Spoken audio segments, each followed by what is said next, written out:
Good afternoon, and thank you for joining us for this last installment of the Exploring Sustainable Seafood panel series.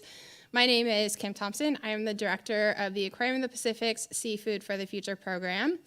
Hopefully you've been able to tune in and join us for our amazing panels covering topics from climate change in aquaculture, where aquaculture is sited and locations, to the economics of aquaculture, to social interactions with aquaculture, and a number of other topics. So in total, we've had 10 panels over the series. But if you haven't seen them, don't worry. We still have these amazing expert panelists here who can answer your questions about sustainable seafood. And this is a very unique and amazing opportunity to engage and interact with them. But if you haven't seen it, we do recommend that you go to aquariumofpacific.org and check out the Exploring Sustainable Seafood panel series. But I want to give the audience the opportunity to ask your questions today, so I don't want to take too much time. So we have our amazing panelists here. Again, we've got economists, we've got ecologists, we have engineers, we have a feed producer. So please don't be shy with your questions. And so how this is going to work is you can either submit your questions directly on the YouTube page that you're watching right now, or you can go to Twitter and go to Seafood Future and hashtag AskSeafood, and we will respond to your questions that way as well. So to kick things off, as we're waiting for the questions to come in, and please do not be shy, I want to start with a question, and Peter, we're going to start with you on this one. One of the things that you mentioned in the end of the panel, your panel discussion, was the need for more civil discourse, among the conservation community when it comes to sustainable seafood. So can you talk a little bit about what the current issue is and how we can improve discourse to help keep some of these ideas in place so that we can build solutions to move forward?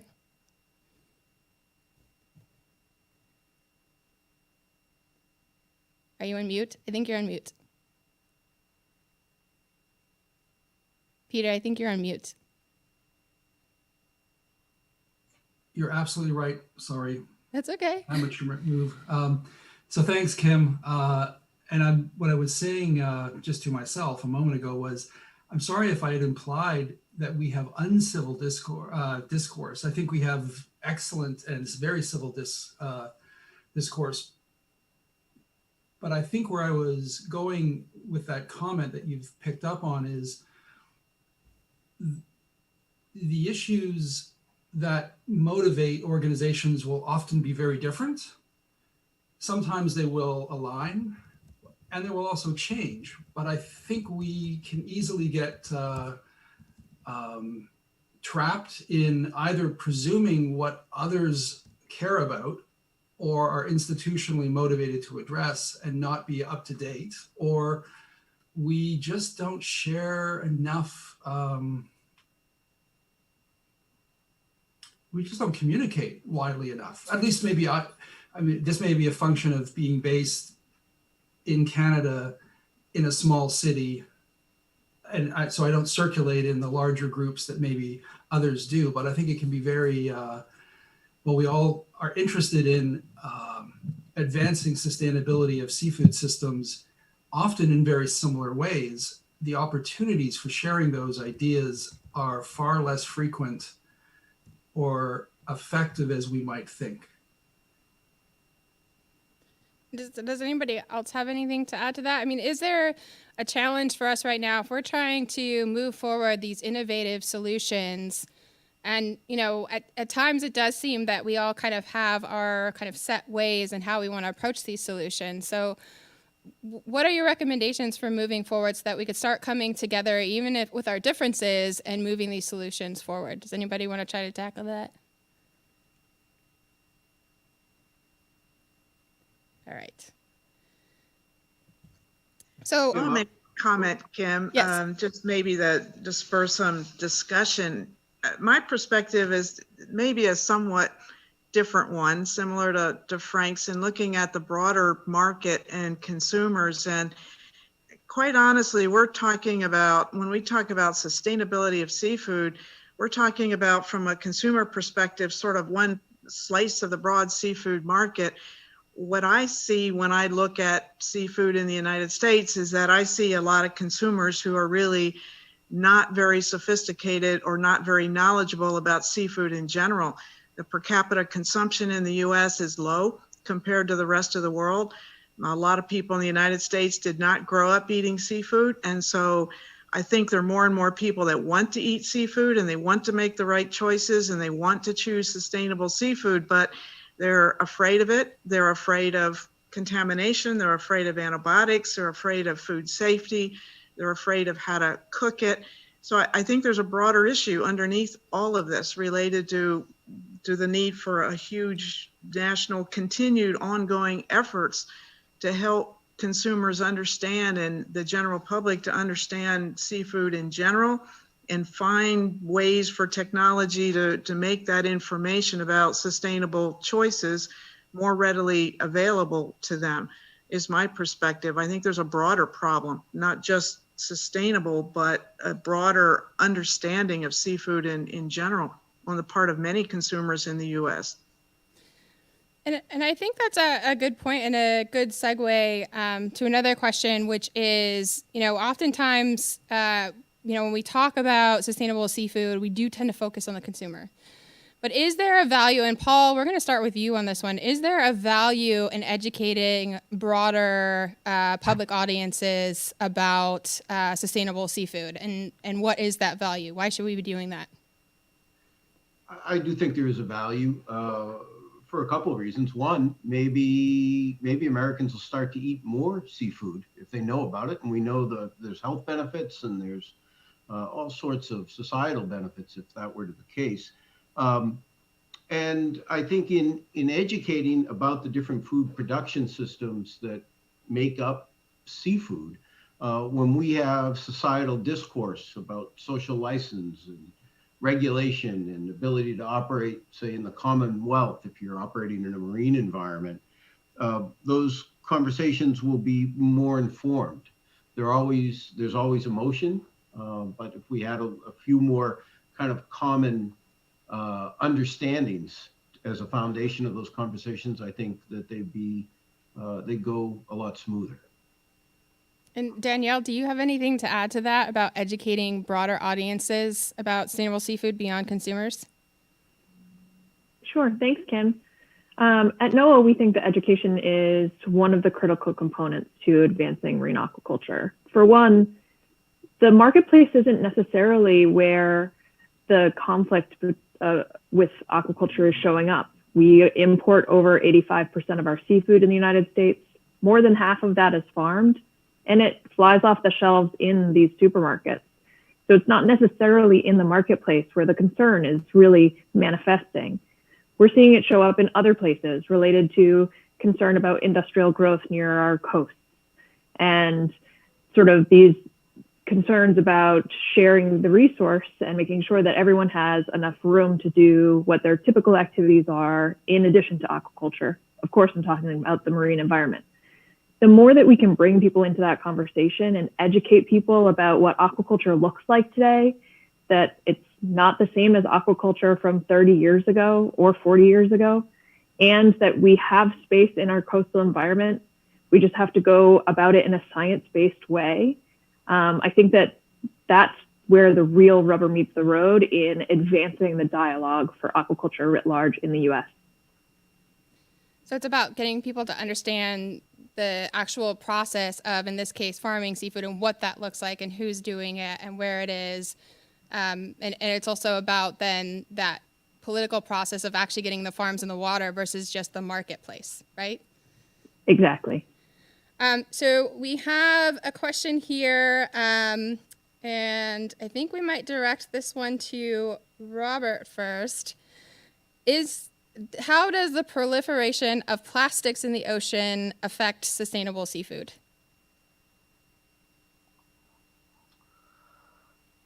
Yeah, so the proliferation of plastics is a significant issue for both wild and caught and aquacultured seafood.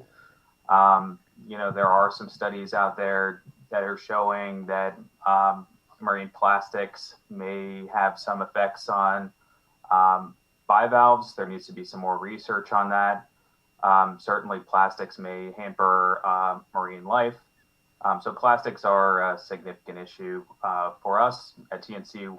We don't do a lot of work on this. We work through partners at other international organizations on this topic, but it's an important marine issue for sure. Kim, may I jump in? This Yes. is Chris Oakes with Nova Nutrients. So at Nova Nutrients, we're making food and feed ingredients from CO2, and we're trying to remove the forage fish from aqua feeds. So for the audience, a lot of the farmed fish and shrimp that we like to eat are fed about 300 billion small oily fish that are caught, ground up, and then turned into an ingredient that goes into the fish feed. Those forage fish are accumulating microplastics. And so when we start to look at alternative proteins for aquaculture feeds, we have an opportunity to remove or eliminate the bioaccumulation of these microplastics in the food system. So when we start talking about sustainability and sustainable seafood, if we start to look at the inputs that go into aquaculture production systems, like the feed, we actually have an opportunity to short circuit the microplastic component. And that's what we're trying to do with our innovative production systems. And so, Michael, we're going to start with you on this one. In what ways might sustainable seafood have impacts on consumers and producers? And I'm thinking they might be meaning on the producer side, but what might the trade-offs be with sustainable seafood, and how can we address those trade-offs or those impacts? I mean, is sustainability always a good thing? Ideally, it is. You know, when the classic triple bottom line, people plan a profit approach to sustainability, you know, says you kind of need all of that. And I would say part of the people does go to the health. So where, you know, to circle around to the last question, where plastics, you know, could you have sustainable plastic aquaculture? Could you have sustainable aquaculture production irrespective of what's happening to the oceans and plastics?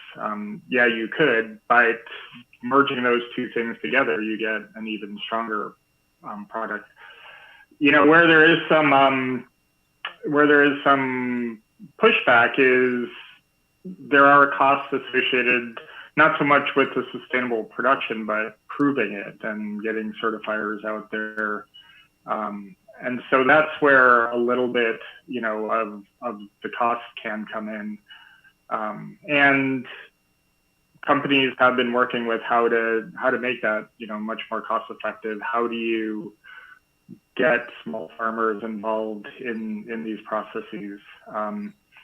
So, you know, on the whole, yes, it should be. Part of, you know, I think what we recently wrote a paper on reframing the sustainable seafood narrative. And one of the things we did raise is that there's a whole value chain beyond just how seafood is produced. And once seafood is produced, it's done, and really the only thing we can do is use it or waste it. And so the entire value chain really has to make a concerted effort not to waste so much seafood. You know, there's estimates that 30 to 40% of what's produced never gets into consumer, into their bellies. So we really need to take a whole systems approach. So just because we're producing things better doesn't mean the system is better, and we can always continually improve.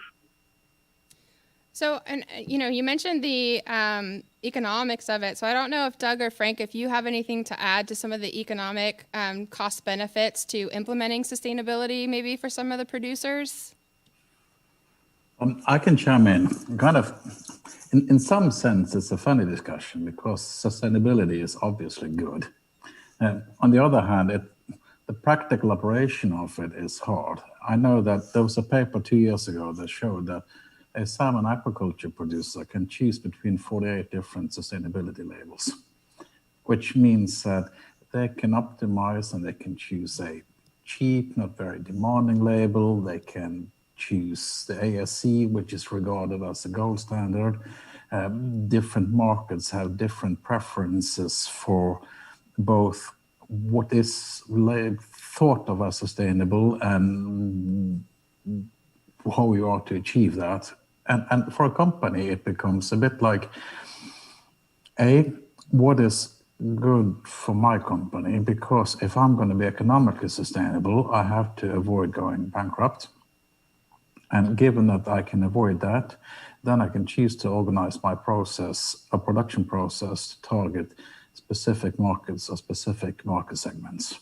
And that's partly about how I conduct my production, and it's partly about how I document that I fulfill specific requirements. And of course, I know salmon farmers who will say, you know, I've been farming this site for 50 years. How can anybody argue that I'm not sustainable? So Let me just add to Frank's, particularly his point about sustainability is good, right? So nobody is going to argue with that. And so again, it's, how do we frame this? Why is seafood or aquaculture, required to, demonstrate this, this sort of gold standard of sustainability, where if we don't get our protein from these sources, from sustainable fisheries, sustainable aquaculture, we're getting them from somewhere else that may even be less sustainable. So, yes, I think we wanted all of our food production to be sustainable, and aquaculture and seafood production is one of the avenues in which we can do that. It is nothing necessarily inherently bad or wrong, and the same types of technical challenges that exist in seafood and aquaculture production exist in these other industries as well. And maybe what we should be looking for is sort of a level playing field where, we try to achieve sustainability in all of these protein supplies. So we do, Yeah, sorry, go ahead, Carol. Could I follow up on that as well? A group of us, Gary Fornshell on this call and others have for several years been looking at and measuring the costs of the regulatory framework in the United States on various segments of U.S. aquaculture. And so just to remind everybody that's listening to this, if you believe the Monterey Bay Seafood Watch rankings for sustainability, nearly all of U.S. farmed aquaculture is rated as a best choice. If you look at the #1 species, it's catfish. There is almost no fish meal used in catfish grow-out diets.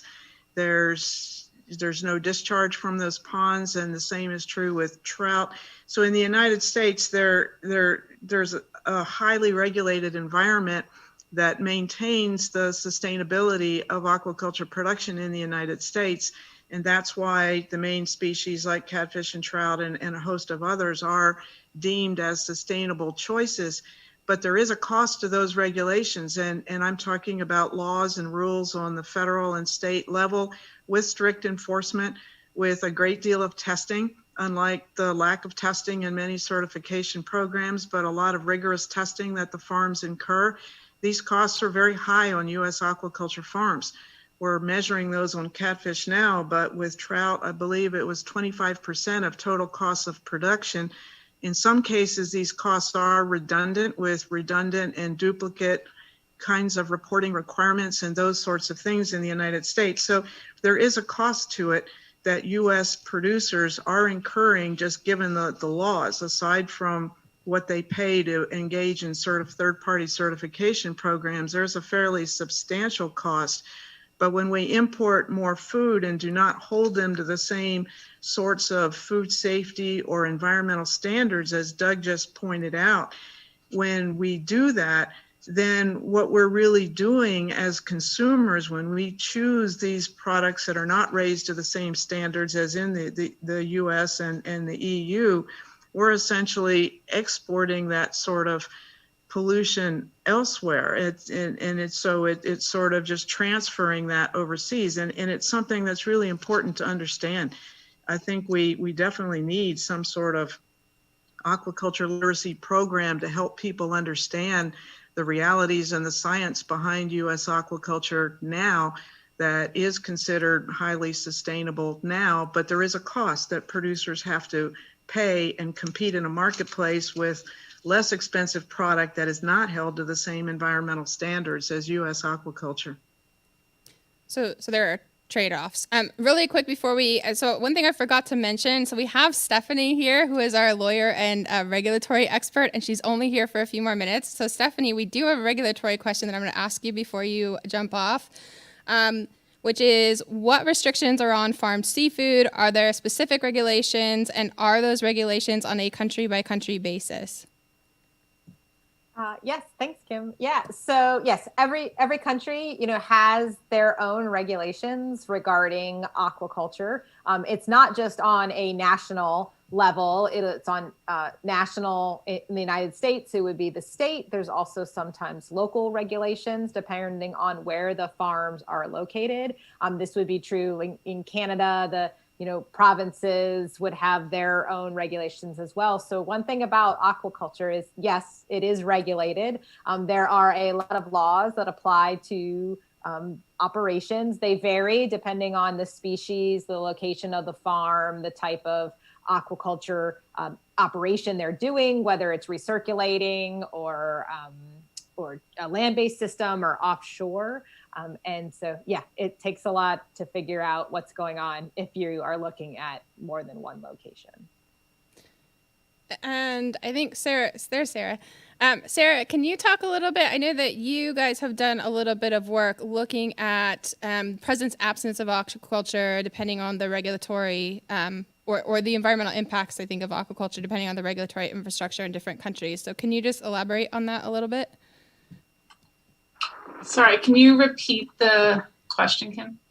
So can you just talk a little bit about your work looking at the correlation between aquaculture production and regulations in different countries that you and Becca did, and a number of others? Okay, yeah. So I'm Sarah Lester. I'm at Florida State University, and we've done work at the global scale looking at country level metrics of mariculture production. So not impacts, just looking at like how much seafood different countries are producing in their marine environments and how that relates to different governance and economic attributes, to try to get a better sense of what's driving patterns globally, but also over time. And, we have found that some of those factors are important. And in particular, if you look at like which countries are big producers, it's not necessarily driven by whether or not they have the right like environmental conditions. Like most countries that have a coastline have some environments that would be suitable for some species. So whether or not they're producing species often come down to the types of regulations that they have in place and the type of governance. And so those things are important. And so we're now trying to look at how that plays out in the United States, to see if we kind of see similar types of patterns. And so we're just starting to look at state level sort of governance attributes. And I don't have any results from that yet, but trying to get a sense of within the US, we have this whole patchwork of regulations, as Stephanie was alluding to, and trying to understand whether different state level aspects of governance are sort of creating enabling conditions for marine aquaculture to develop. And we've also been interested in whether, what happens with wild fisheries sometimes creates a space for mariculture to develop. So, are places more receptive to farming seafood when they've had a decline in the catches of their wild seafood? And one of the things we've run into is that the data within the US are actually make it really hard to answer that question. Like we don't do a very good job of tracking farm seafood production at the state level in the US over time. That was a long answer, sorry. No, that was great. And California data is also very hard to get, just making that plug. So another question, and I think, Luke, I'm going to start with you on this one. It is a social science question. In research for sustainable seafood, is anyone examining the archaeological evidence of sustainable aquaculture practices of the past? For example, Native American shell middens on coastal sites. So Luke's still with us. Thanks, Kim. To be honest, I don't know. It's a good question, though. I mean, I know that, historians of science and people that have looked at seafood production historically, there is evidence of, aquaculture production going back thousands of years on the Asian continent and as well Native American and other forms of production, usually some types of gardening of things like shellfish, for instance, but also creating pretty complex forms of ponds for some freshwater fish. I can't really speak to it though. If other folks have insight on that, I know there's been a lot of research on some of the traditional farming methods in Hawaii, for instance, that are quite interesting and go back quite a while. But I think it's a great question, and you can learn a lot of lessons from stuff like that in terms of how to work with the land or how to work with the coast. So, it's good to keep in mind. I think we have Heidi on here. I think you're a historical ecologist. Do you know if there's any archaeological research to look at sustainable practices of the past?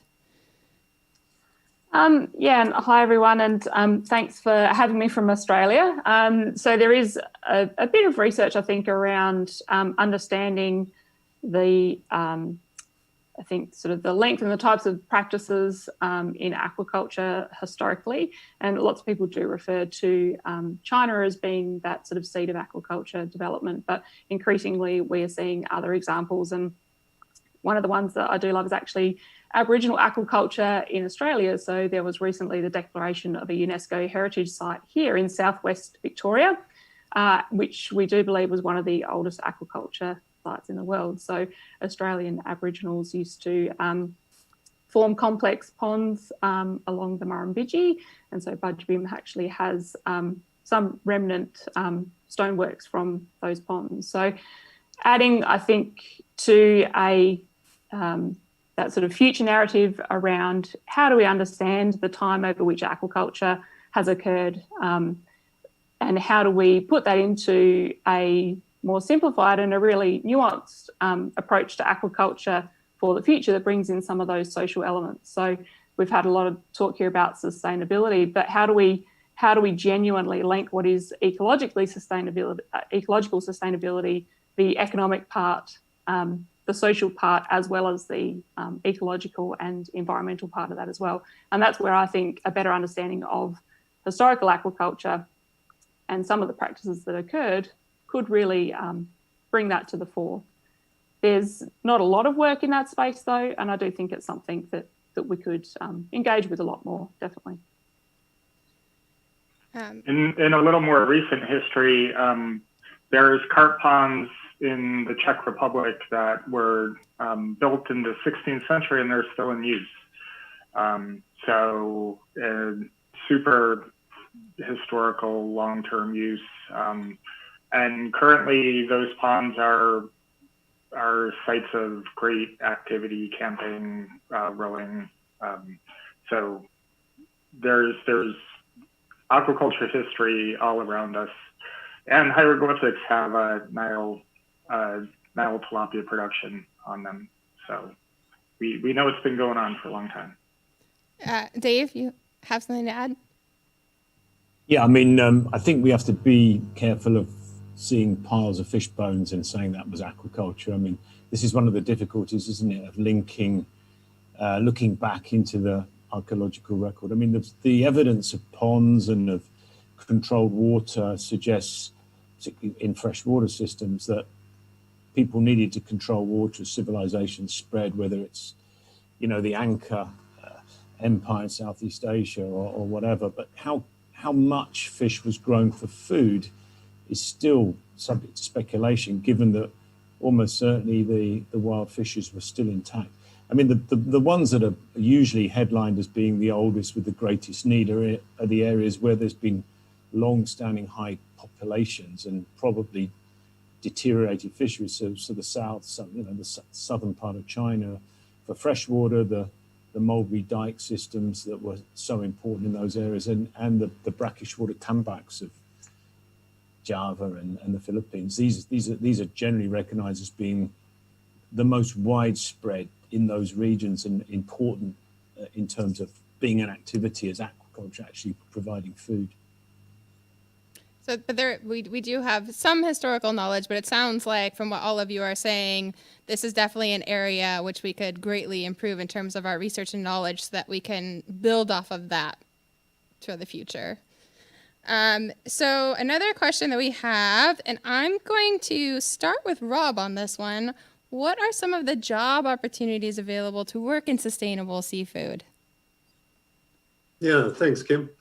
Yeah, I mean, I'm going to try to answer that question by picking up on a little bit about what Peter said off the start about communication and collaboration. So I think, you know, we have linkages between seafood. I mean, seafood is food, and the oceans and climate change.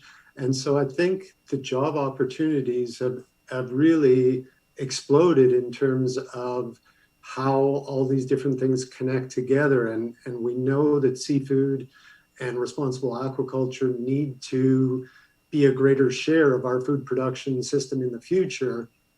So I think, you know, those aspects of connecting people that are working specifically on climate science with sustainable food systems, with healthy oceans, all these different narratives, you know, that have been in siloed conversations.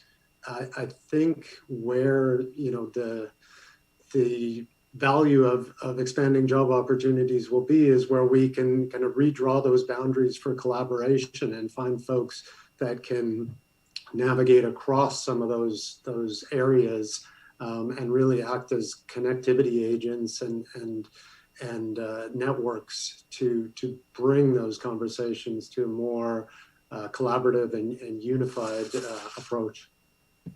So, I mean, that draws on marine science, that draws on social science, that draws on economics, and just this, the aspect of sustainability in terms of resilience and in terms of the capacity to adapt and change and respond to crises and events that, you know, we're seeing with a global climate crisis and a global health crisis now.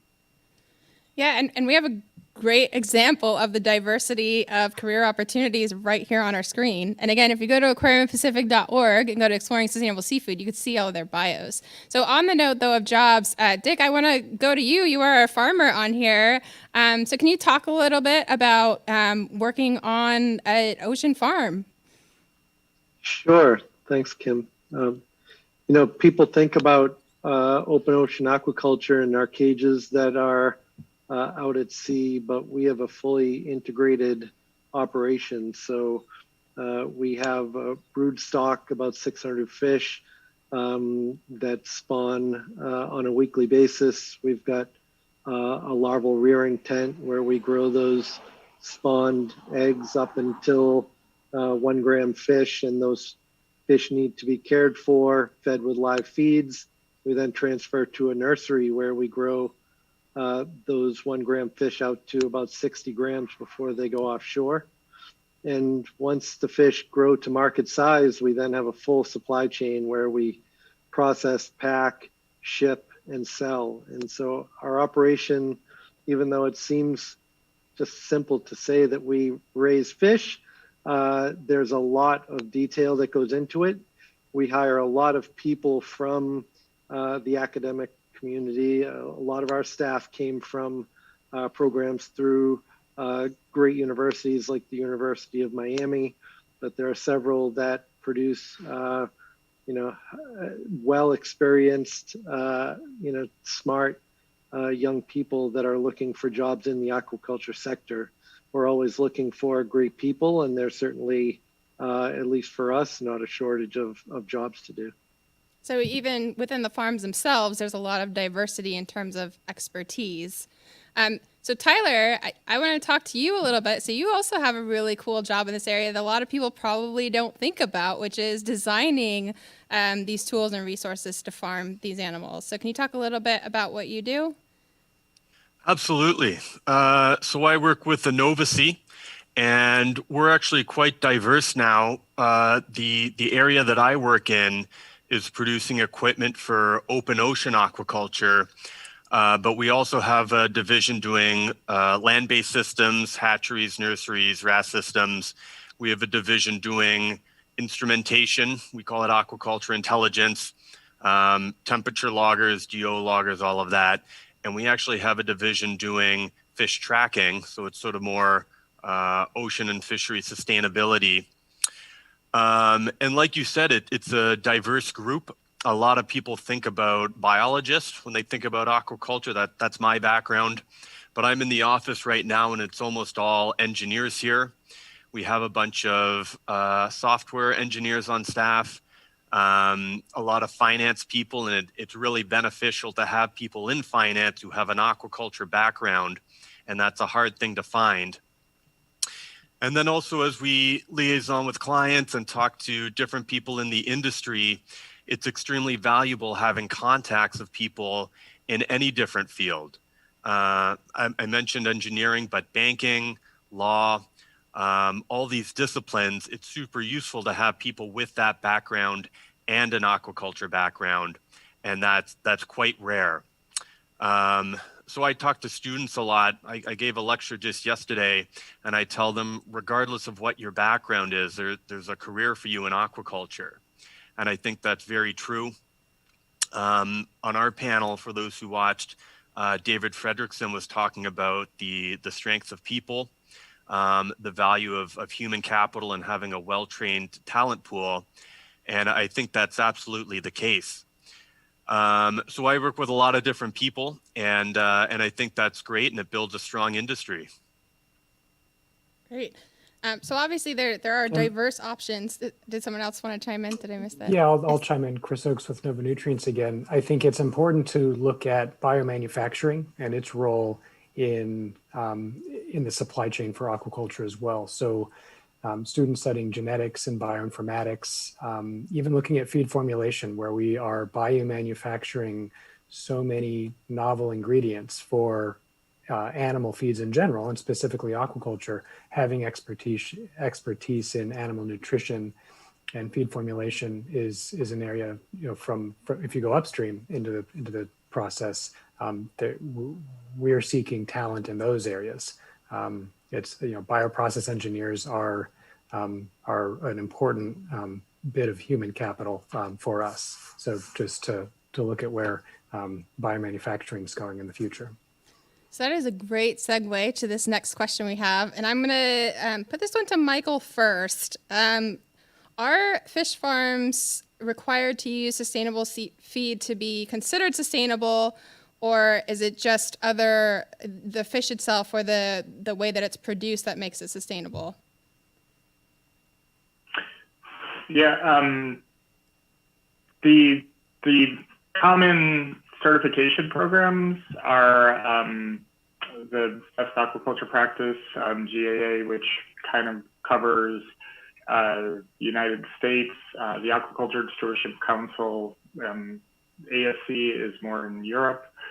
And both of these are addressing feed within their certification standards. One way they address feed is by setting ideally aspirational goals for how much feed should be used. And then on top of that, there are statements about where the fish meal and fish sources, the sources of fish going into the feed should be coming, from where they should be coming. And a lot of that is tied back into a Marine Stewardship Council certification or the equivalent. But there's a number of ways to address that. That being said, Chris Oakes is on this call. There's a number of alternate protein sources being developed. These include bacteria, these include insects. This is really an exciting field. There's an algae company in Nebraska that's actually producing algae, which is important because of the long chain omega-3 fatty acids. And so aquaculture is working really diligently to how to come up with solutions for breaking away just from these marine food chain cycles. And so sticking with the topic of feed, and Dave, I think Gary has something to say on that. I would just like to add, you mentioned, alternative protein ingredients. And, it's not only been looking at alternative ingredients, but looking at the fish itself. An example I want to provide is with the University of Idaho and the U.S. Department of Agriculture Research Service, where they developed a trout strain, and I think they're now in about the 8th or 9th generation. They selected for this particular strain to be able to efficiently utilize plant-based protein. Has been very successful, and that particular strain has been adopted by many of the trout growers here in the United States. So there's a lot of just work. to carry on that, I think so there's the strain of the fish itself, and then there's looking at the microbiome, right? How do we, can we formulate feeds that improve the gut health of the fish, which could ultimately reduce antibiotic requirements and other sustainability issues. And then just one other point on sustainability, our product is a low emission, can be carbon negative protein. And so some of the major feed producers, Spreading, for example, has a Feed for Future initiative where they're looking at a 10% reduction in carbon footprint. And so they're looking at the different ways they can implement carbon reduction, looking at different ways to reduce the carbon footprint. The feed is a big part of that, which is what drives us to do what we're doing. But it kind of comes back to what are the sustainability metrics, right? We can talk about antibiotics, we can talk about fish going into fish, so many things. So I think it is somewhat hard to answer if there's a single, and maybe Michael, you can come back to that, if there's a single unified way to sort of measure the sustainability. No, there is no one single unified way to measure it. And if anything, we're coming up with more and more indices all the time. The one thing I would say is feed is economically, it's an important driver of the cost of operation, but it's also an important contributor to overall impacts. Ling Cao did a really nice piece of work looking at life cycle assessments of shrimp produced in China for domestic markets and for export, and actually found that the carbon footprint of shrimp for export was greater because of the use of feed. The domestic production, they produced more extensively. They were using natural phytoplankton blooms in the ponds. And they had a less of a feed impact. So that's, one thing we haven't really addressed is that we're kind of talking about a blanket of aquaculture, and there's big buckets of aquaculture. We can talk about fed species and we can talk about unfed species. And if anybody really wants to take a step towards sustainability, we really need to increase clam, mussel, and oyster consumption. Clams have been sitting at number 10 on the U.S. importance, how much seafood we consume. Top is shrimp, salmon second, tuna's third. Clams have been sitting down there at number 10 for a long time. And if we really want to change production, we have to look at these unfed species as being important contributors. And I think that's a good topic for Rob and Paul, talking a little bit about why your respective environmental organizations are engaged in discussing aquaculture, especially of seaweed and shellfish. So Robert, can we start with you on that? Why are you guys looking at this as a sustainability tool? I'm gonna let Paul answer some seaweed stuff, but we are super, because I think he has some exciting news to report. We are super interested in low trophic aquaculture of bivalves and seaweed for their environmental potential to restore ecosystems. Shellfish have the ability to filter water, remove nutrients from coastal waterways, provide habitat when carefully designed for aquatic ecosystems. This is all important considering all of the challenges that coastal ecosystems face in terms of eutrophication, habitat degradation, and pressures on fish stocks. So, what we're excited about is the potential to grow food and other marine products in a way that actually benefits ecosystems. We believe that's possible with these species.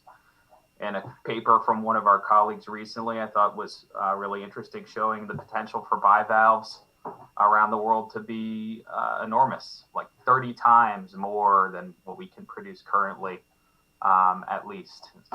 So over to you, Paul. Well, Robert, I agree with you. As a former mussel farmer, I think that there's just tremendous opportunity for shellfish and also for seaweed. So WWF is interested in advancing these two sectors of aquaculture because they produce highly nutritious food source with very few inputs, no arable land, freshwater fertilizers or pesticides. They create jobs in coastal communities and they provide important ecosystem services. It's a win-win-win-win. And what we're really encouraged by is the trend we're seeing not only in the US, but in other countries of fishermen becoming fishermen farmers. So those folks in coastal communities that are looking to diversify their revenue streams, they're looking to get into seaweed or shellfish aquaculture because they have the most important and most expensive piece of capital already, which is their boat. And we're starting to see a lot of interest around the world. Jeff Bezos's Earth Fund just provided a significant grant to a number of organizations, environmental organizations that are all doing great work. And one of the pieces of work that will be done at WWF with that funding is to try to improve the dialogue around social license, try to create more social license to operate for farms, and also see what we can do to help advance markets. And so we're really excited about this opportunity going forward. And then an interesting thing that I learned when I joined WWF from being a farmer is I thought I'd go and work in the oceans group. I actually sit in the food production group. We view aquatic farming as a really significant component of the future of food production in this country and other countries around the world. And I think that's a really important point. And Jessica, I'm hoping maybe you can chime in a little bit here. One of the things that was kind of resonating throughout these panel discussions is that we really need to look at seafood instead of looking at it as in a silo as a tool for ocean health. We need to look at it as part of food and nutrition systems. So can you talk a little bit about that, about seafood's role in food and nutrition and why that's important? Yeah, sure. Well, so on the nutrition side, it's pretty easy because we know that many forms of aquatic foods are really nutrient dense.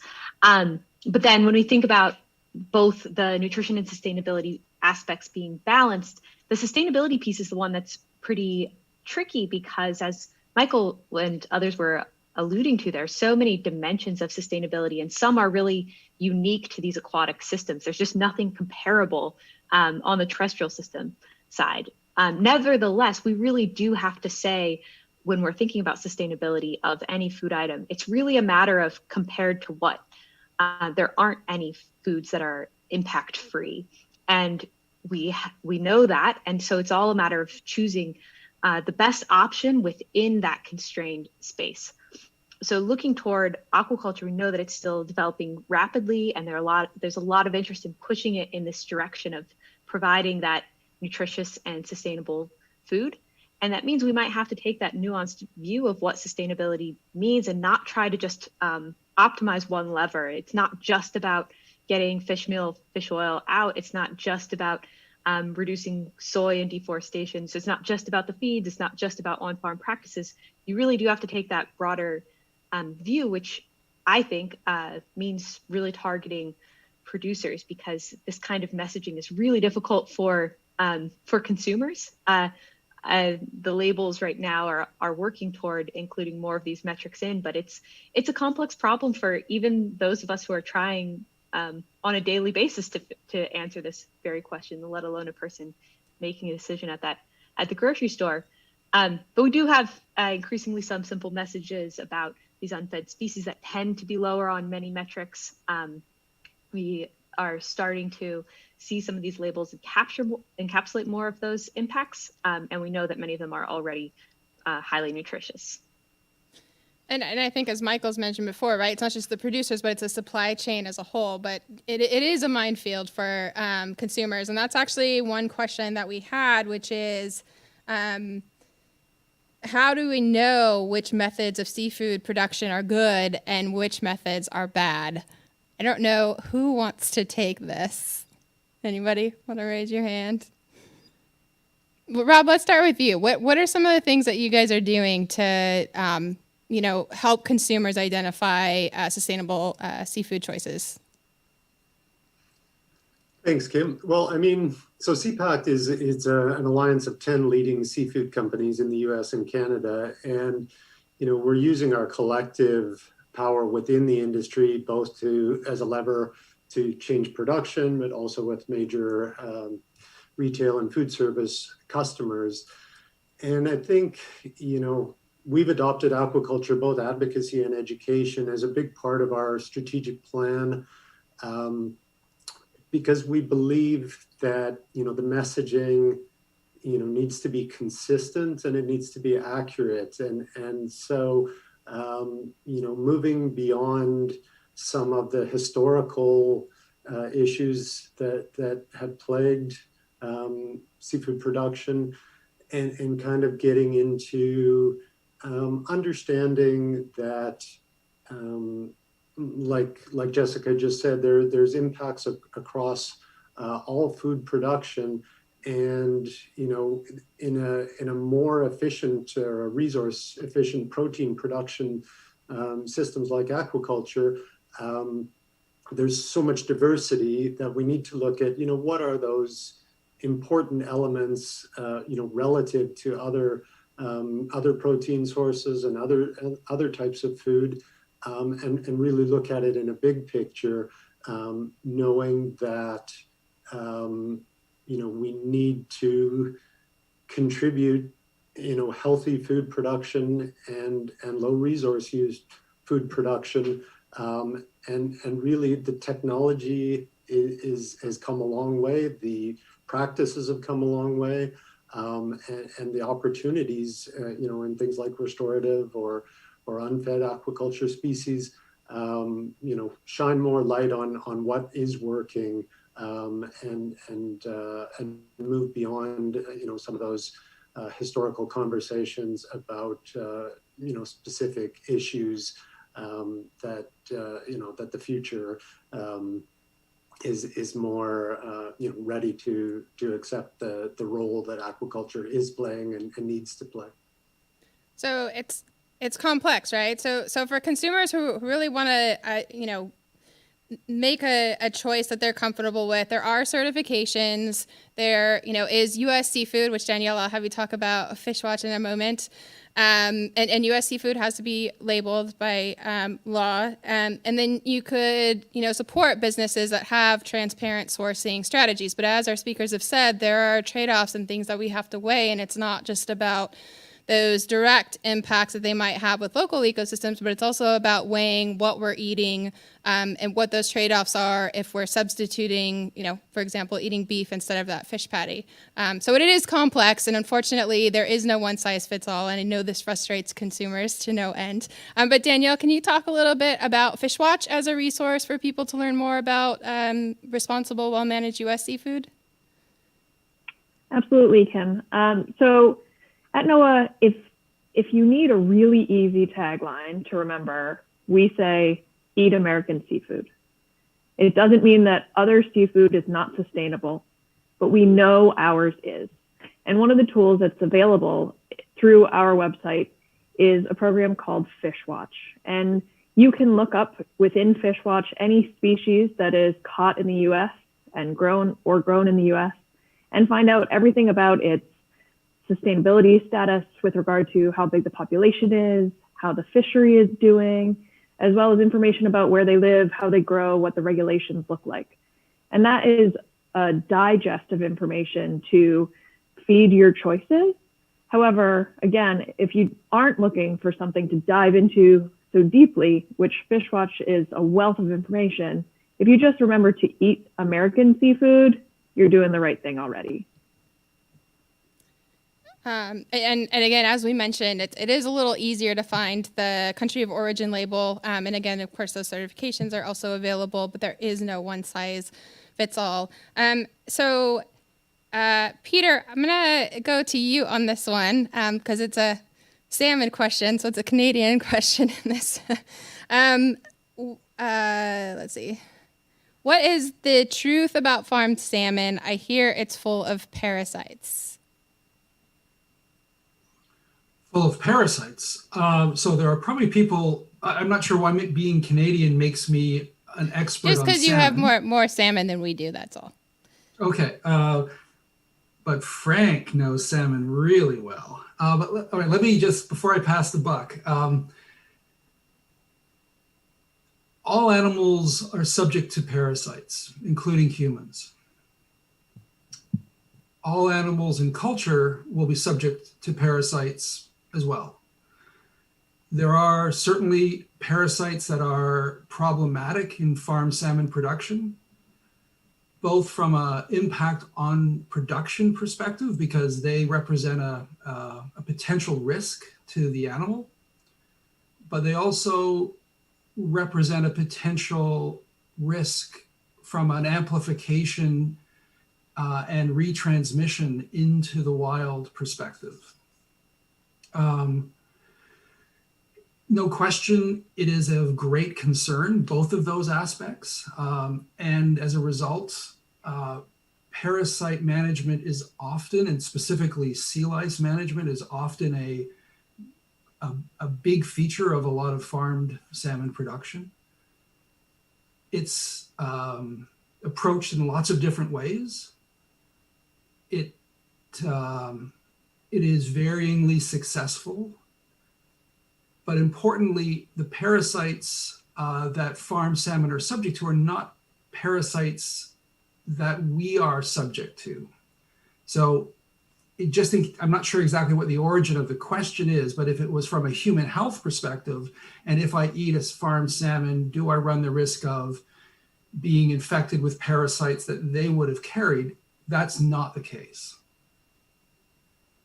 But from a farm stock management perspective, parasite issues can be a problem. And from an ecological interaction with wild, there is absolutely a challenge in settings where you have really high potential parasite loads.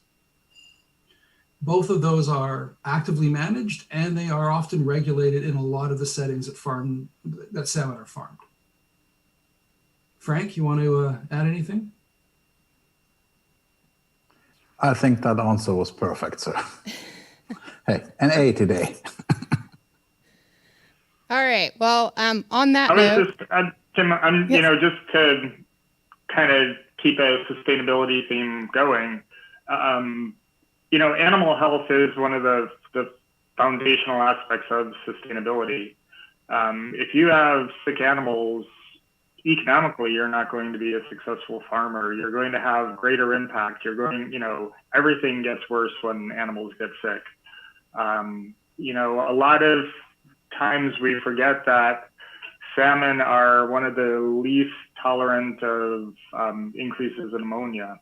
So you actually really can't farm salmon in degraded areas just because their performance goes bad really quick. And so,